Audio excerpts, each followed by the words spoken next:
I'm the outlaw. Robin Hood is one of the most legendary heroes of all time, a symbol of rebellion, justice, and stealing from the rich to give to the poor. But what happens when the songs stop, the forest grows cold, and the legend itself starts to fall apart?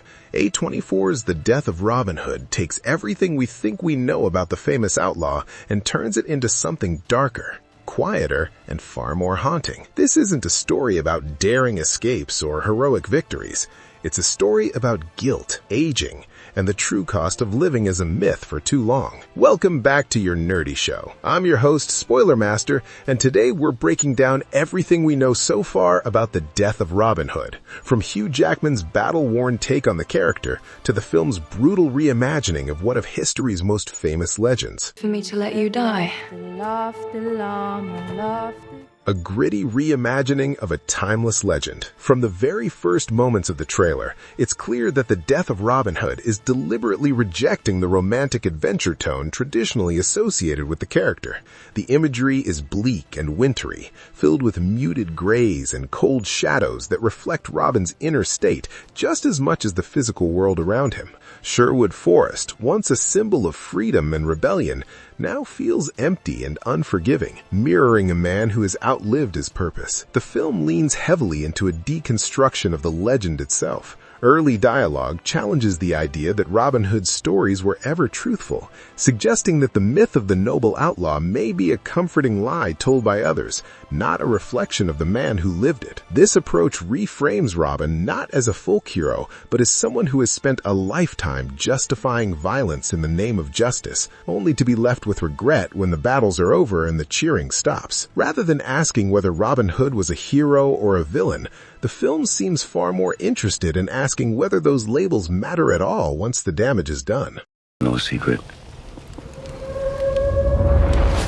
Hugh Jackman's aging, battle-worn Robin Hood. Hugh Jackman steps into the role of an older, broken Robin Hood, and the transformation is striking. Gone is the charm and confidence audiences might expect.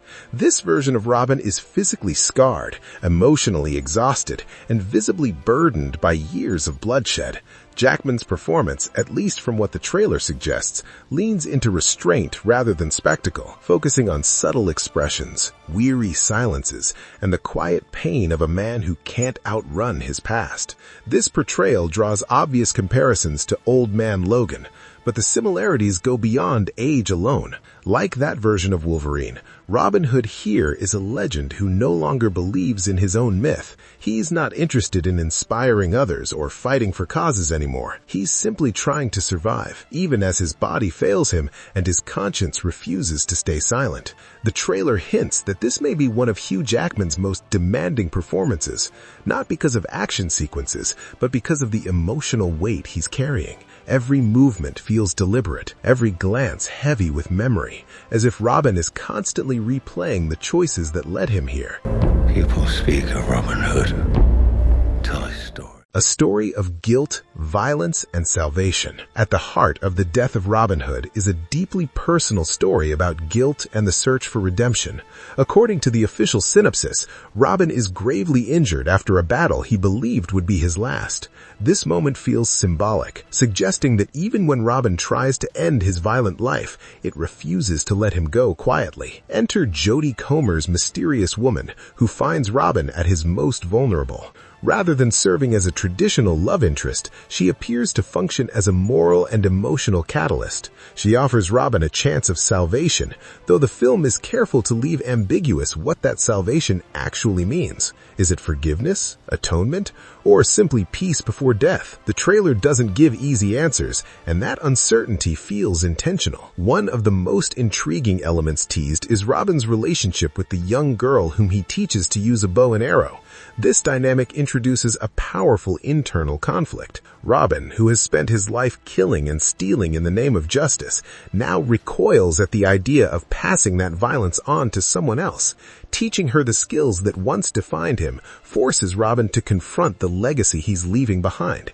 and whether he has the right to shape another life when he despises his own actions. His promise to protect her, rather than turn her into a weapon, suggests a quiet but meaningful shift in his character. Redemption here doesn't come from one last heroic act, but from choosing restraint over destruction. Can you make for me? I'm going to make you a bow. Jodie Comer and the question of redemption. Jodie Comer's character remains deliberately enigmatic, but her presence looms large over the entire narrative. She isn't portrayed as a savior in the traditional sense, nor does she seem interested in glorifying Robin's past. Instead, she challenges him to confront it. The tone of their interactions suggests a relationship built on honesty rather than comfort, forcing Robin to reckon with the truth behind his legend. Rather than absolving Robin of his crimes, the film seems to ask whether redemption is even possible after a lifetime of violence. Comer's character may not be offering forgiveness at all, but something far more difficult: self-awareness. In a story that repeatedly questions the value of myths, she represents reality, stripped of songs and stories, where actions have consequences that linger long after the arrows stop flying. Help those who come to this island. A supporting cast that adds depth and texture. Beyond Jackman and Comer, The Death of Robin Hood boasts a strong supporting cast that adds layers to this bleak world. Nicholas Hoult appears in a pivotal role, though details about his character are still being kept under wraps. His presence hints at a figure tied closely to Robin's past, possibly someone who embodies the ideals or consequences Robin is trying to escape. The cast also includes Bill Skarsgård, Murray Bartlett, and Noah Jupe, each bringing their own gravitas to the project. While their specific roles haven't been fully revealed, the emphasis on character-driven storytelling suggests that these performances will be less about spectacle and more about emotional resonance. Every character seems designed to reflect a different facet of Robin's life, whether it's the cost of leadership, the scars left on those around him, or the inevitability of change. What happened to her? Terrible thing. Michael Sarnowski's vision and A24's signature style. Director and writer Michael Sarnowski has quickly established himself as a filmmaker drawn to quiet, introspective storytelling. His previous work, including Pig and A Quiet Place Day One, demonstrates a strong interest in characters defined by loss and inner conflict, rather than external heroics. That sensibility feels perfectly suited to a story like The Death of Robin Hood. Sarnowski shot the film in Northern Ireland on 35mm film, a choice that adds texture and authenticity to the visuals. The grainy, tactile look enhances the sense of age and decay, making the world feel lived in rather than stylized. This isn't a fantasy realm polished for spectacle. It's muddy, cold, and unforgiving, much like the emotional landscape Robin is navigating. With Pat Scola returning as director of photography and Andrew Mansheen handling editing, the creative team brings a sense of continuity and trust that often results in more cohesive, confident filmmaking. A24's involvement further reinforces the idea that this film is aiming for prestige and depth rather than mass market appeal. I'll keep you safe. I'm gonna keep you safe. Why The Death of Robin Hood feels different. What truly sets The Death of Robin Hood apart is its willingness to interrogate the very idea of heroism. Robin Hood has always been framed as a net positive, a man who steals from the rich to give to the poor.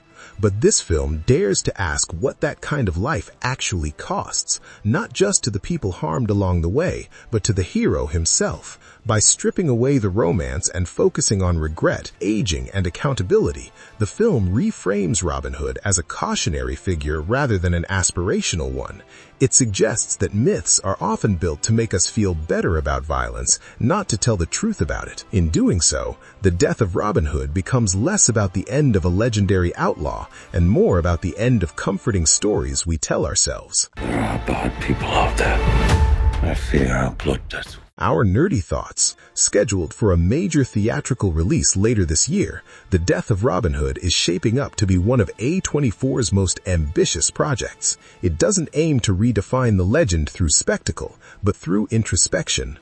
offering a version of Robin Hood that feels painfully human. Rather than ending with triumph, this story appears to end with reflection. It's about what remains when the songs fade, the empty forest empties, and the hero is left alone with his memories. If the trailer is any indication, The Death of Robin Hood won't just explore how the legend dies, but why it was created in the first place and what it costs to live inside it. Robin Hood.